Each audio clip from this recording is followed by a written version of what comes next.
Hey everybody, it's Bo the Mechanic.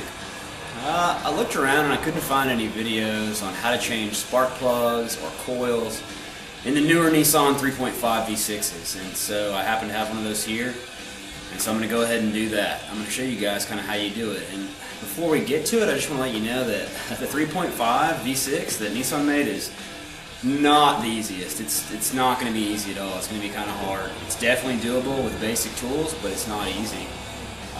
You can save yourself a couple $100 by doing this yourself. The plugs are pretty cheap. Like I told everybody in other videos that I've done on how to change spark plugs only cost $25–30. The labor is going to probably be pretty expensive. I think the dealership charges $400, $450, something like that. So you can save yourself a considerable amount of money. It's just a matter of doing it. On the Altimas, the Nissan Altimas, and the trucks and the Maximas, it's going to be a whole lot easier. The Nissan Quest that I'm working on today is going to be probably one of the worst, just because of the way the motor's slammed in here. So I'm going to show you guys here. This is an 04, and as you can see, there isn't a whole lot of room in here. There isn't any room at all. Everything's slammed into the back of that engine, and the firewall and the glass cover. So that's why it makes it so hard. On the Maxima, at least you have some room to work with. This, you're not going to have a whole lot. That just wanted to let you know right off the bat that that's how it's going to be. It's not hard, like I said. It's still doable. It's just not the most fun thing. Okay, so, the front is super easy. The fronts are right here, 1, 2, and 3, and they're coils. I just took the plastic cover off. There's just your plastic cover. And, there's bolts that you take 1, 2, 3, and 4 bolts total that hold that on. But, once you get it off, here's what it looks like. The different coil packs, 1, 2, 3. You just unplug them. Very simple. You just unplug each coil pack, and there's a 10mm bolt that holds each one on right there, and they just come right off. And you take them off, and then the spark plugs are below them because these are the coils. The spark plug is going to be below them, threaded into the cylinder head. So I'll go ahead and do that and show you on the front. Hey everybody, it's Bo the Mechanic. I looked around and I couldn't find any videos on how to change spark plugs or coils in the newer Nissan 3.5 V6s, and so I happen to have one of those here, and so I'm going to go ahead and do that. I'm going to show you guys kind of how you do it, and before we get to it, I just want to let you know that the 3.5 V6 that Nissan made is not the easiest. It's not going to be easy at all. It's going to be kind of hard. It's definitely doable with basic tools, but it's not easy. You can save yourself a couple $100 by doing this yourself. The plugs are pretty cheap. Like I told everybody in other videos that I've done on how to change spark plugs only cost $25–30. The labor is going to probably be pretty expensive. I think the dealership charges $400, $450, something like that. So you can save yourself a considerable amount of money. It's just a matter of doing it.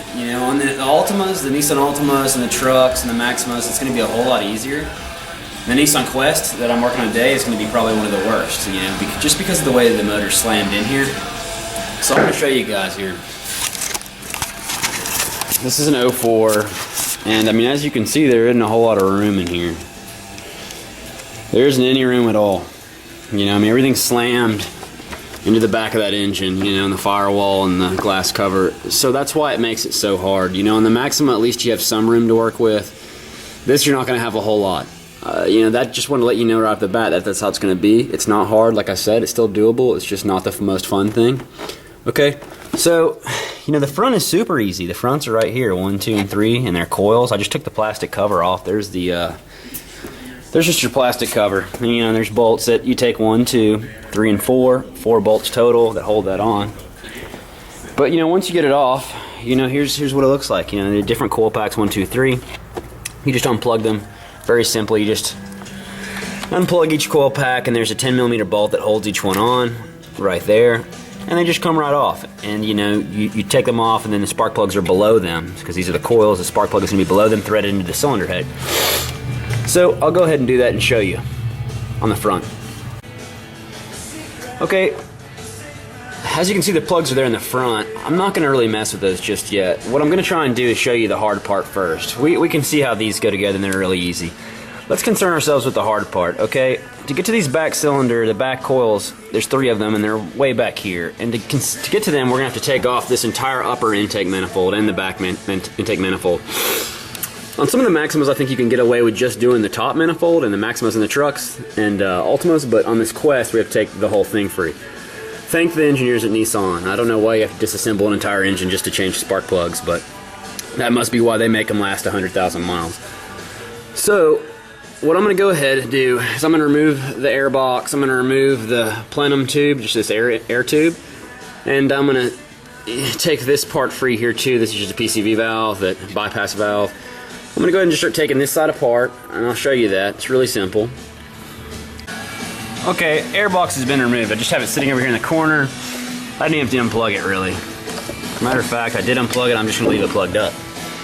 Next thing I'm going to concern myself with is all of this stuff. I already took the bolt free for this piece right here. This goes to your evaporative emission system, but it just sat right there. I took the 10mm bolt free that was holding it. I'm going to take the 10mm bolt free right here. Take this this canister, this air canister free, and this one free. So I'm going to take all these free and set them out of my way, and unplug this and set it out of my way. Okay, I went ahead and moved those two things. This right here is one of the only real hoses. This hose and the brake booster hose, the two you have to remove. I'm just going to pull it free and just set it out of the corner. I know it's the only small hose that I'm going to have to deal with per se. Okay. Over here, I'm going to remove the EGR valve tube. This is EGR, exhaust gas recirculation valve. That's just a tube that runs to the back of the exhaust. It's just two 12mm bolts. There's one here and one on the back, so I'm going to take both those free and pull this thing out of the way. When I get done with that, I'm just going to take all these 12mm bolts free here. Bang, bang, bang. There's 1, 2, 3, 4, 5. 5 of them. Now this thing is pretty much going to be free from the engine, but it's not going to be free from the back of the car. Okay, and if you can kind of see back there, you can see two bolts kind of sticking up. Those two bolts, I'm going to have to take both of those free, and in addition to that, there's two really hard to get to bolts below it. Underneath, about 3 inches below, like down here somewhere and down here.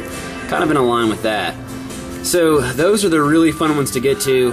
There's no special way to do it. It's just you got to get in there with a small ratchet and just suck it up and try and knock it out. I'll show you what I'm going to use. This is just the wrench that I use. I can get this on there with a short little 12mm 1/4 inch socket. So this is what I'll use to get those two bolts. It's not easy. It's going to be really hard. It might take you guys a while to be able to do it. But they're definitely back there, and they're definitely going to have to be removed, and that separates this upper intake manifold from the back intake manifold, okay? In addition to that, there is one hose, and that other hose is right here. I told you, here's the one hose I already took free. The other hose is right back here. If you shove your hand back here, you can feel it. There's just one hose, and that actually goes to your brake booster.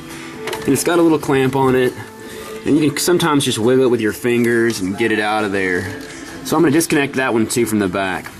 One side note, on this particular car and this particular motor, if it's the first time it's ever been taken apart, there's going to be a clamp of wires, two plug-and-play wire bundles behind this manifold, and they're just held there with a zip tie assembly, kind of like this one, but on the back there.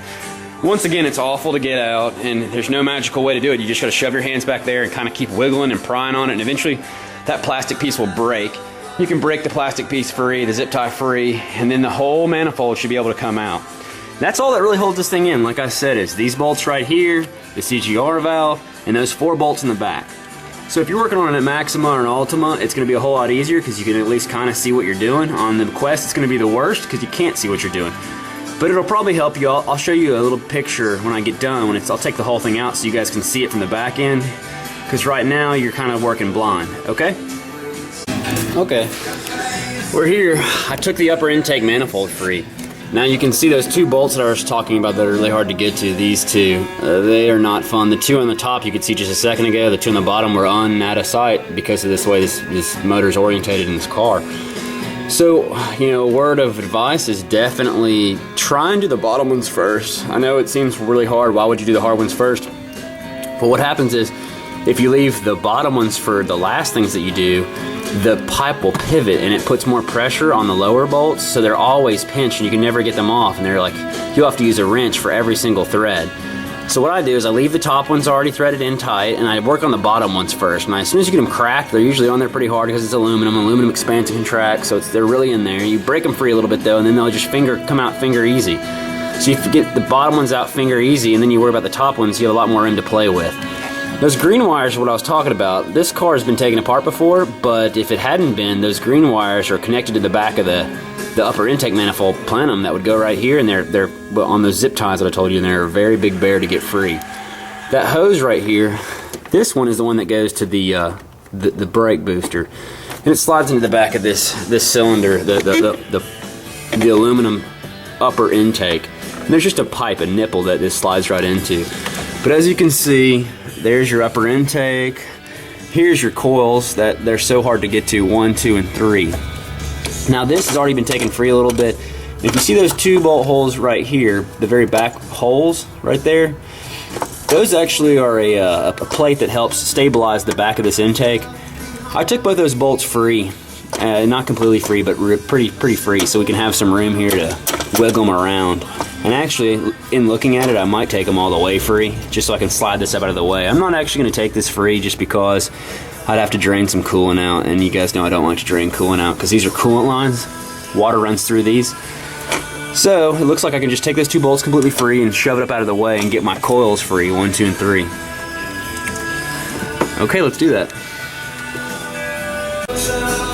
Right before I do that, let me show you. Here's that nipple that I was talking about. This is if you were looking at this thing, it'd be in the car like this. Just a second ago, we were looking at it this direction. And those were the 2 easy to get to bolts that I could barely show you. There was that hose that I pulled free. We're swinging around from the back. As you can see, those are the really hard to get to bolts. Those 2. And see, right here is where there used to be a little bit of a bracket, a little small metal bracket, and that metal bracket had a zip tie connected to it that held those connectors. And this pipe right here, this nipple, just goes to your brake booster. So I told you I slid that one off. Someone's already been in here, so that's already been removed from me, so I lucked out. But those, like I said, are just a bear. And you know, you can barely get a wrench on it from right this direction and break free, and then finger them out, and then you have to shove your hand in here in a precarious position and break that one free. Kind of like in this direction, under the car. And I know it sucks. I don't know what to tell you. I mean, I've got gear wrenches, they don't work. You can kind of get just a basic 12 on them and just break them free, but then you still are kind of screwed. So that's why I use the 1/4 inch driver. And I found that that's the best, that 1/4 inch, just a 1/4 inch driver. It's not easy, it sucks, but you know, what are you gonna do? But alright, so I'm gonna yank these coils free now and change the spark plugs and show you how we do that.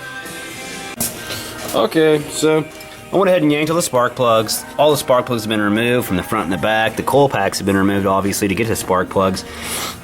What I'm going to do is go ahead and slap in new spark plugs. And remember what I told you guys, and maybe you've seen some of my other videos, is you never want to just hit these with an impact. You always want to take your new spark plugs, just drop them in there. 1, 2, 3.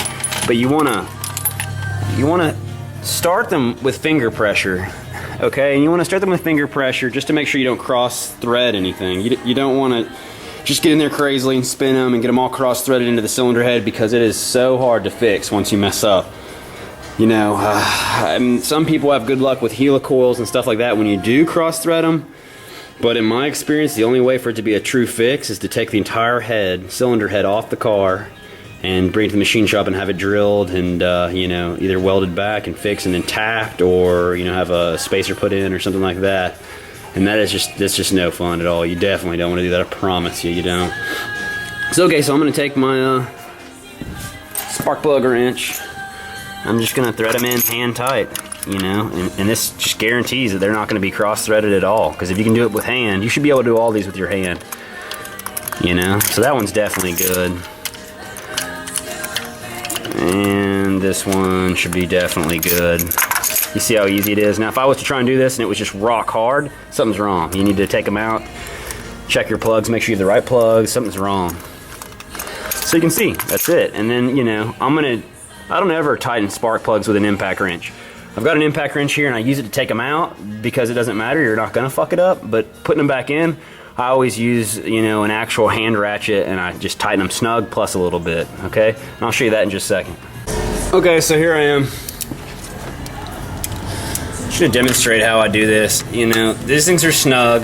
Now I'm just gonna add a little bit to it. That's good. See? There's nothing magic to this.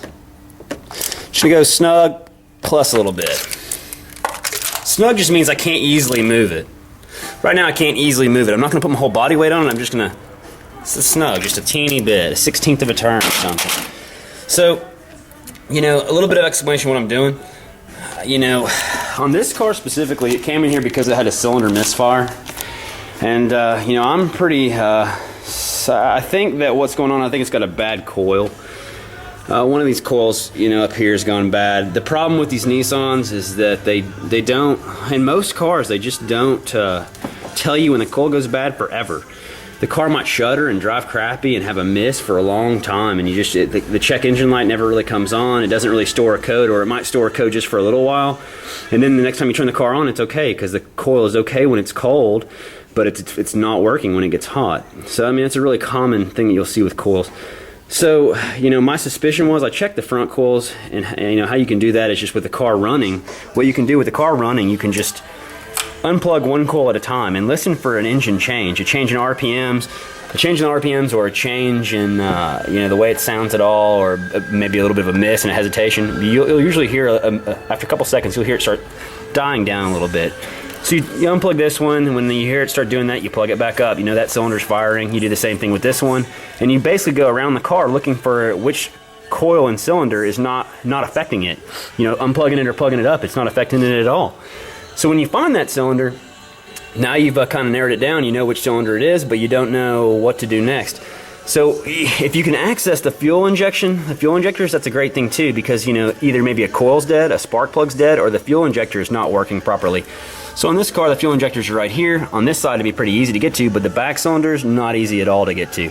So that's kind of my problem that I had. I think, you know, what I think's going on is I think one of the back cylinders, one of these back cylinder coils is dead, and it's not allowing it to, you know, idle properly. And when you rev it up, it's okay, but when you just let it idle, it's definitely noticeable. And that's one of the reasons probably the check engine light isn't coming on, and it's not registering what it, you know, what it should. That's my hope, at least. So, you know, this is just something that you guys should note and think about it, add it to your arsenal of tools.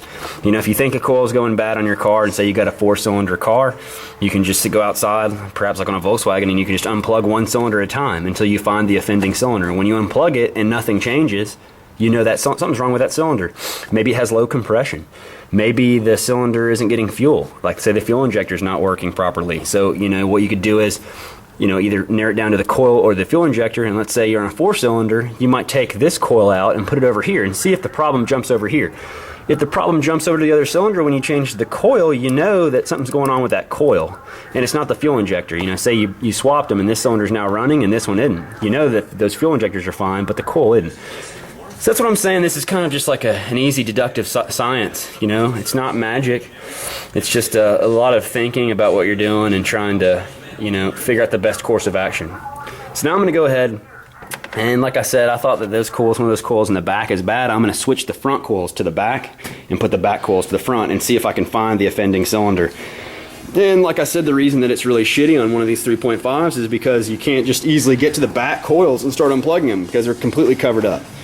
So it just makes it way harder for the guy fixing it, the mechanic. And I don't have any crazy Nissan software to activate them one at a time and whatever else. So anyway, I'm going to start putting it back together now, okay? So I'm trying to put everything back together now. I got my coils in, I got my plugs in. I went ahead and put my intake manifold back in, my upper.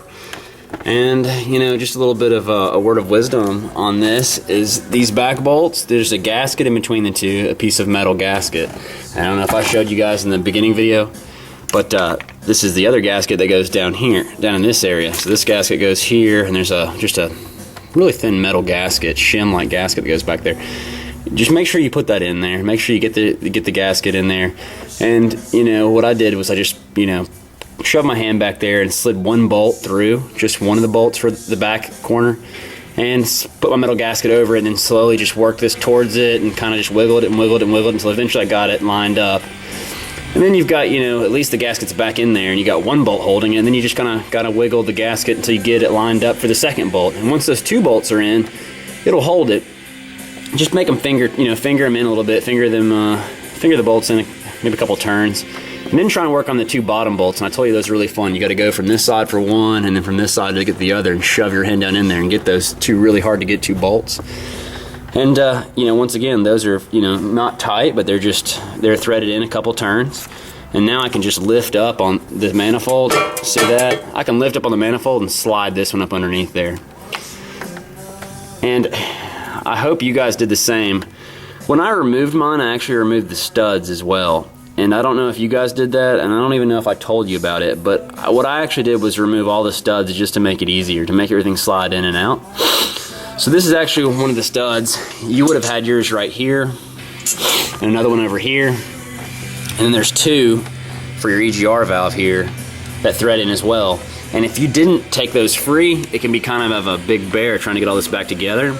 So let me show you kind of what it looks like. You can kind of see that this is it's a female star key, okay? And they sell whole socket sets. I'm looking to see where mine is. Here's mine, okay? And that's what it looks like. So instead of being a male star key, it's a female. And so basically these studs, this is usually how you see studs held together. I'm just trying to see if I can show you how it lines up there. See, that would just slide down in there. And so this is a E8, I guess they call it, Star Key 8. But I have a whole set of these. You can buy those from most parts stores, they're gonna have it. So definitely pick up a set of those while you're, you know, it's an excuse to buy another tool, and you're gonna use it again if you're working on cars. And you know, with modern cars, they change everything around. It's not like the old days where you can just have a basic set of wrenches.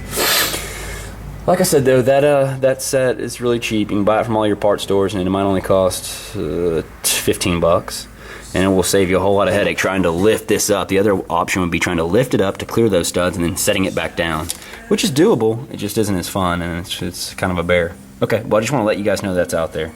So, like I said, I'm going to start putting all my bolts back together and putting this whole thing back together. I'm going to go ahead and snug up all these back bolts and get them pretty tight. And the back bracket, I've got those bolts in too, that if you shove your hand back there, tighten those bolts up, and I'm going to sandwich my gasket in there and go like this. Put all my bolts back here and my bolts here. So I'll show you here when we get done. So I finally got the car back together. She's back together completely. I rotated the coils, and it turned out not to be a problem with the coils per se. There was actually a leaking intake throttle body gasket, and that was actually causing a random misfire code that I couldn't figure out on this particular model. So if you've got a 3.5 and you're getting a P300, it'd be probably noteworthy to go ahead and check all your gaskets. Check your throttle body gasket to the manifold, intake manifold, and your intake manifold gaskets here to lower, and that one in the back. So, you know, just something to think about.